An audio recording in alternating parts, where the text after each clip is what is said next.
is not evolving. It requires intelligent input. Well, as far as teaching, we came from a rock. I show in my seminar dozens of textbooks, and I have a huge textbook selection from 1880s on up to today. And they certainly do teach that there was primordial soup that came from the getting rained on the rocks, and you can watch my seminar part 1. That is exactly what the book teaches, that life had to come from soup, which came from the dissolving of the rocks. It's interesting, the options that he gave, life coming from outer space, that only postpones the problem. He does have to answer the question, where did life get started? I notice it's interesting, since I started doing my 6 meanings of evolution, the evolutionists have gone nuts trying to say, oh, that's not part of evolution. Well, it has to. You have to have something to evolve. So they never answer the first 4. They give their various hypotheses, which is my whole point. They're welcome to believe whatever they want. But this is a religion. This is not a science. Science deals with things we can observe, study, test, demonstrate, replicate in the laboratory. You can't replicate any of the fossils that he gave in the laboratory and show the Neanderthals had children.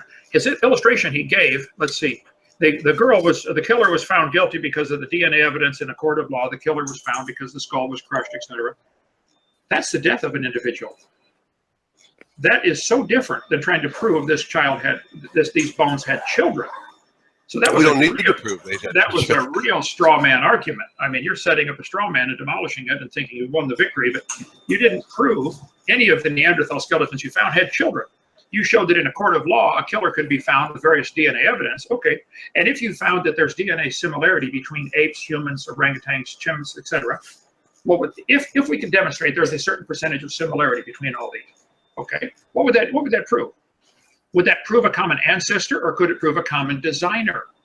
This DNA is so complex, much more complicated than any computer code ever written by man. And yet people just want to dismiss it and say, oh, well, hey, look how similar we are. That proves common ancestor, when actually, I think it's better proof for a common designer, common creator.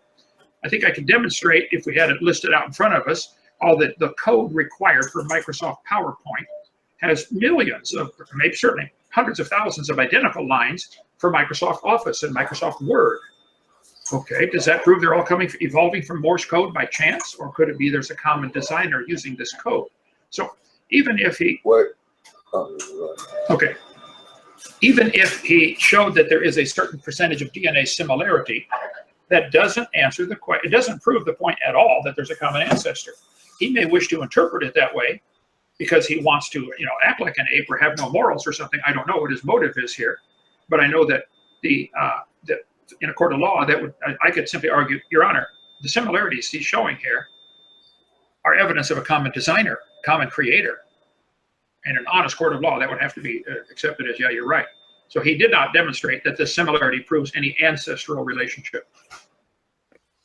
What do you, what is your explanation for why we don't find a single modern human fossil in the same layers as any of these ancestral species? Well, first of all, I'd like to know who's looking and who's cataloging this and keeping records. You may be correct. I don't know. To my knowledge, no human bones and chicken bones have ever been found in the same rock layer. So that proves humans and chickens did not live at the same time.